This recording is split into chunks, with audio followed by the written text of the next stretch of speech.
Hello friends, welcome to healthy food. இன்றைக்கி நம்ம ஒரு சூப்பரான சைடிஷ் ரெசிபி தான் பார்க்க போகிறோம். முட்டைக்கோஸில் ஒரு அட்டகாசமான சைடிஷ். இது நம்ம சாம்பார் சாதம், தயிர் சாதம், அப்புறம் பாசிப்பருப்பு குழம்பு, இந்த மாதிரி பருப்பு வெரைட்டிஸ்க்கு, அப்புறம் வெரைட்டி ரைஸ்க்கெல்லாம் கூட வச்சு சாப்பிட்றதுக்கு அட்டகாசமான காம்பினேஷனாக இருக்கும். அதே சமயம் இதை செய்கிறதும் ரொம்பவே ஈஸி. 10 நிமிஷத்தில் சமைச்சு முடிச்சிடலாம். அந்தளவுக்கு குயிக்கான ரெசிபி தான்.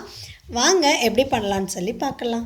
எண்ணெய் சேர்த்துக்கங்க. எண்ணெய் நல்ல சூடானதுக்கு அப்புறமா கடுகு போட்டுக்கோங்க. கடுகு வெடித்தோடனே 1/4 டீஸ்பூன் சீரகம் சேர்த்துக்கலாம்.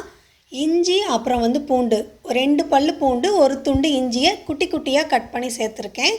அதை எண்ணெயில் நல்லா ஃப்ரை பண்ணிடலாம். கொஞ்சமாக கருவேப்பிலை சேர்த்துக்கலாம். நான் இன்றைக்கி பாதி பல்லாரி வெங்காயத்தை சின்னதாக கட் பண்ணி எடுத்திருக்கேன். அது உள்ளே சேர்த்துக்கலாம். உள்ளே சேர்த்துட்டு இந்த வெங்காயம் நல்லா வதங்கிடணும். அந்த அளவுக்கு வதக்கிக்கலாம். உங்களுக்கு வேணும்னா நீங்கள் கூட ஒரு ஃப்ளேவருக்காக பச்சை மிளகாய் வேணும்னா நீங்கள் சேர்த்துக்கலாம். நான் சேர்க்கலை. ஒரு சின்ன சைஸ் தக்காளியை சின்னதாக கட் பண்ணி உள்ளே சேர்த்துருக்கேன். இந்த தக்காளி நல்லா வதங்கிடணும். அந்த அளவுக்கு நல்லா வதக்கிடுங்க. இந்த அளவுக்கு வதங்கினதுக்கு அப்புறமா 1/4 டீஸ்பூன் சிகப்பு மிளகாய் தூள் போடுங்க. அப்போ தான் சூப்பராக இருக்கும். 1/4 டீஸ்பூன் கரம் மசாலா தூள், கொஞ்சமாக பிஞ்ச் அளவுக்கு மஞ்சள் தூள் சேர்த்துக்கலாம். சேர்த்துட்டு ஜஸ்ட்டு சும்மா அப்படியே மிக்ஸ் பண்ணி விட்டுருங்க. மிக்ஸ் பண்ணிவிட்டு நான் இன்றைக்கி சின்ன சைஸ் முட்டைக்கோஸில் பாதி அளவுக்கு கட் பண்ணி எடுத்திருக்கேன். இந்த மாதிரி நீட்டமாக கட் பண்ணி எடுத்திருக்கேன். உள்ளே சேர்த்துக்கலாம். உள்ளே சேர்த்துட்டு கொஞ்சமாக தண்ணி 1/2 டம்ளர், சின்ன டம்ளரில் ஒரு 1/2 டம்ளர் அளவுக்கு தான் தண்ணி சேர்த்தணும்.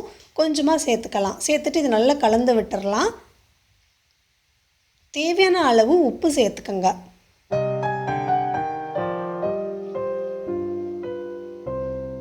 இப்போ இதை நல்லா கலந்து விட்டுட்டு இதை மூடி வச்சு நல்லா வேக வைக்க போகிறோம்.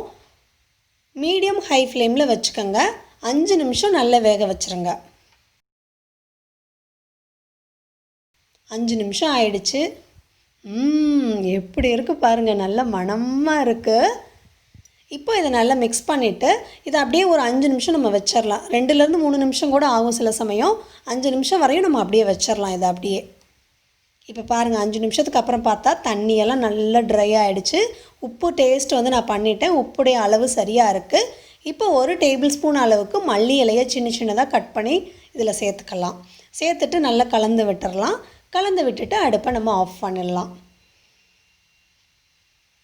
சூப்பரான ஒரு பொரியல் தயாராகிடுச்சு. கண்டிப்பாக இதை நீங்கள் ட்ரை பண்ணி பாருங்கள். இது நம்ம வீட்டில் சாம்பார் பண்ணுவோம் இல்லையா, அந்த சாம்பார் போட்டு சாதம் போட்டு சாப்பிட்றப்போ இது சைடிஷை வச்சு சாப்பிட்டிங்கன்னா பக்கா காம்பினேஷனாக இருக்குங்க. அதே மாதிரி தயிர் சாதத்துக்கு இதனுடைய காம்பினேஷன் அடிச்சுக்கவே முடியாது. கண்டிப்பாக நீங்கள் ட்ரை பண்ணி பாருங்கள். ட்ரை பண்ணி பார்த்துட்டு உங்கள் கமெண்ட்ஸ் எனக்கு ஷேர் பண்ணுங்கள்.